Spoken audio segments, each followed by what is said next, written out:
যে রাসূলুল্লাহ সাল্লাল্লাহু আলাইহি ওয়াসাল্লাম সহ তার সাহাবায়ে কেরামরা যার বয়ান বক্তব্যের কারণে প্রশ্নবিদ্ধ হয়, যার কাজ যার কথার সাথে নবীজি সাল্লাল্লাহু আলাইহি ওয়াসাল্লাম কিংবা সাহাবায়ে কেরামদের কোনো আমলের মিল নাই, যিনি নিজে কোরআনুল কারীম তেলাওয়াত করতে পারেন না, যার আমলের মধ্যে ন্যূনতম রাসূলুল্লাহ সাল্লাল্লাহু আলাইহি ওয়াসাল্লামের আমলের সাথে সামান্যতম মিল নাই, এই ব্যক্তি কখনো কোনো দিন অন্তত আমাদের অনুষ্ঠিত ব্যক্তিত্ব হতে পারে না।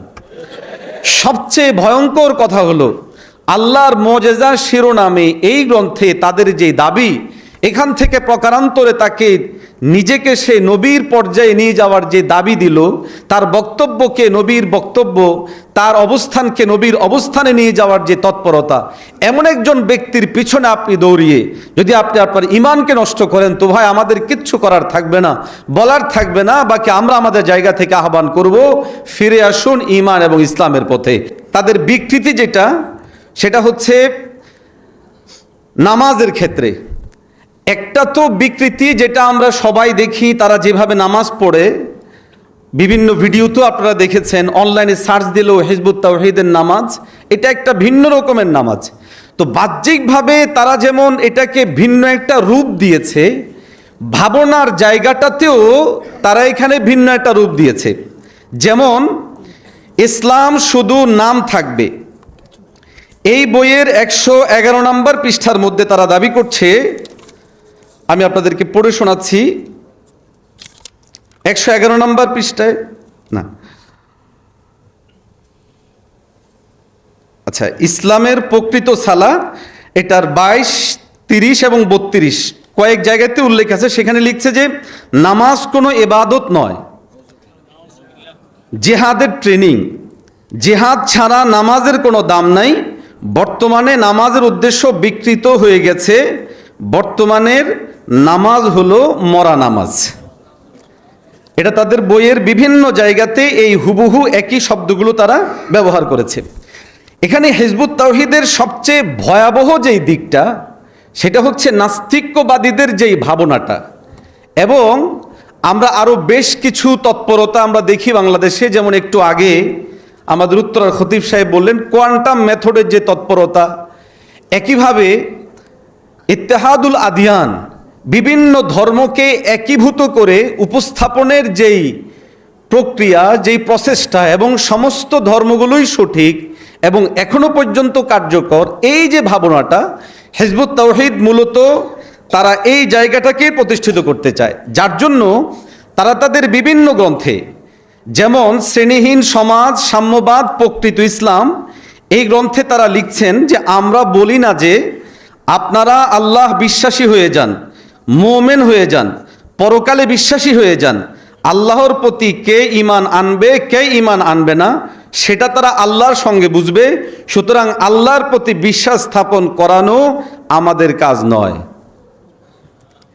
একইভাবে নাস্তিকবাদের ব্যাপারে তাদের ধারণা হচ্ছে যে নাস্তিকরাও এক ধরনের ধার্মিক। যেমন মুফাসসিলের সাথে তাদের লিডারের একটা ভিডিও বক্তব্যতে আপনারা সেটা পাবেন।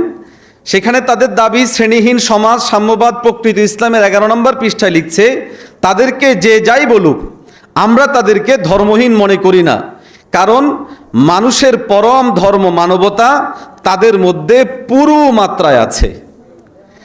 শুধু এতটুকু না, তারা নাস্তিকদেরকে মুত্তাকিও মনে করে।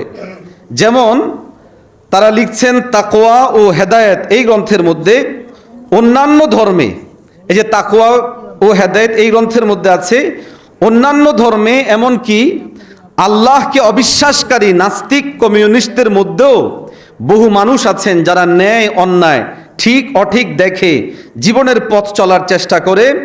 তারা মিথ্যা বলেন না, মানুষকে ঠকান না, অন্যের ক্ষতি করেন না, যতটুকু পারেন অন্যের ভালো করেন, গরিবকে সাহায্য করেন ইত্যাদি। তারা মুত্তাকি। অর্থাৎ নাস্তিকরাও মুত্তাকি হতে পারে, এই ধরনের ভাবনা তারা আছে। একইভাবে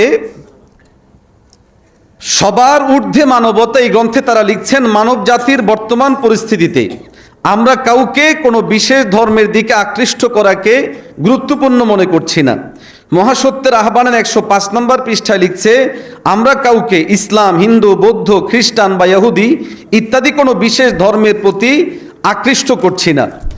মুহতারাম হাজিরিন, এইভাবে প্রায় কয়েকশো রেফারেন্স আমাদের কাছে আছে, যেই রেফারেন্সগুলো প্রমাণ বহন করে ইমানের যেই দাওয়া, মুমিনদের যেই দাওয়া এবং একজন মুসলমান হিসেবে আমাদের যে জিম্মাদারি, এই জিম্মাদারির কোনোটাই বর্তমান সময়ের যে হিজবুত তাওহীদওয়ালারা না তারা সেটা তাদের মিশন ভীষণ মনে করে, বরং তাদের কার্যক্রম এবং দাওয়াতের মধ্যে যে সমস্ত বিষয়গুলো আছে এর পুরোটাই বিভিন্ন কুফরি শক্তিকে সহায়ক হিসেবে ভূমিকা পালন করার জন্যই তাদের কার্যক্রমগুলো। আমি আলোচনার শেষ দিকে যাব যে একটা মৌলিক বিষয় বলে, সেটা হলো আমি আল্লাহর মুজিজার শিরোনামে তার যে মুজিজার বহিঃপ্রকাশটা, সেখানেও আপনাদের আশা করি মনে থাকার কথা, সেখানে তারা লিখেছে যে 1400 বৎসর পর্যন্ত দ্বীন, ঈমান, ইসলাম যেটা বিকৃত হয়ে গেছে, এটাকেই বাজিদ খান পন্নী এসে নতুনভাবে জীবন দিয়েছে। এই একই বিষয়ের দাবি তারা যেটা করছেন সেটা হলো যে রাসূলুল্লাহ সাল্লাল্লাহু আলাইহি ওয়াসাল্লামের উম্মত যারা, আমরা নবীজি সাল্লাল্লাহু আলাইহি ওয়াসাল্লামের পর 70 বছর 80 বছরের পরেই ইসলাম যেটা ছিল সেই ইসলামটা আর ইসলাম হিসেবে নাই। এখন একটু আমরা খেয়াল করি, যদি সেটাই হয়, সেই 70 বছর 80 বছরের পর যে ইসলাম সেটা শেষ হয়ে গিয়েছে, আর নাই, আর আজকে 1400 বৎসরের পরে এসে বাজিদ খান পন্নী সে ইসলামের নতুন এক জাগরণ তৈরি করেছে। আমরা যারা হাদিসে রাসূলুল্লাহ সাল্লাল্লাহু আলাইহি ওয়াসাল্লামের সাহাবায়ে কেরামদের জীবনী পড়েছি, 110 হিজরি পর্যন্ত সাহাবায়ে কেরামদের জীবিত থাকার বিষয়টা বিভিন্ন মুআররিখিনদের আলোচনায় এসেছে। এখন যদি বাজিদ খান পন্নীর যে একটা মৌলিক বক্তব্য, এবং এটা এখন যিনি সেলিম সাহেব আছেন তিনিও দেন, যে 60-70 বছর পরে ইসলাম বিকৃত হয়ে গেছে, সঠিকভাবে রয় নাই, হিজবুত তাওহীদে সে এখন নতুনভাবে জীবন দিচ্ছে, তাহলে ব্যাপারটা কি বোঝা গেল? ব্যাপারটা এই দাঁড়ালো যে রাসূলুল্লাহ সাল্লাল্লাহু আলাইহি ওয়াসাল্লামের সাহাবায়ে কেরামও যারা 110 হিজরি পর্যন্ত জীবিত ছিলেন, তারাও তাহলে সঠিক ইসলামের উপরে ছিলেন না। এর পরবর্তীতে তাবিন যারা ছিলেন তারাও সঠিক ইসলামের উপরে ছিলেন না। তবে তাবিন যারা ছিলেন তারাও সঠিক ইসলামের উপরে ছিলেন না।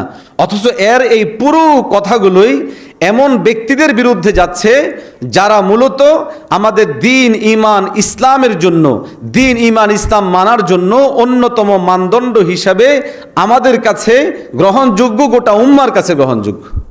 সম্মানিত হাজিরিন, আমরা আমাদের আজকের আলোচনার মাধ্যমে আমাদের যারা আজকে এখানে শুনছেন বা আরও যারা আলোচনাগুলো শুনবেন অনলাইনে যাওয়ার পর, সবার প্রতি দরদে দিল থেকে এই আহ্বানটুকু জানাবো, আপনি আপনার বিবেককে প্রশ্ন করুন যে রাসূলুল্লাহ সাল্লাল্লাহু আলাইহি ওয়াসাল্লাম সহ তার সাহাবায়ে কেরামরা যার বয়ান বক্তব্যের কারণে প্রশ্নবিদ্ধ হয়, যার কাজ যার কথার সাথে নবীজি সাল্লাল্লাহু আলাইহি ওয়াসাল্লাম কিংবা সাহাবায়ে কেরামদের কোনো আমলের মিল নাই, যিনি নিজে কোরআনুল কারীম তেলাওয়াত করতে পারেন না, যার আমলের মধ্যে ন্যূনতম রাসূলুল্লাহ সাল্লাল্লাহু আলাইহি ওয়াসাল্লামের আমলের সাথে সামান্যতম মিল নাই, এই ব্যক্তি কখনো কোনো দিন অন্তত আমাদের অনুষ্ঠিত ব্যক্তিত্ব হতে পারে না।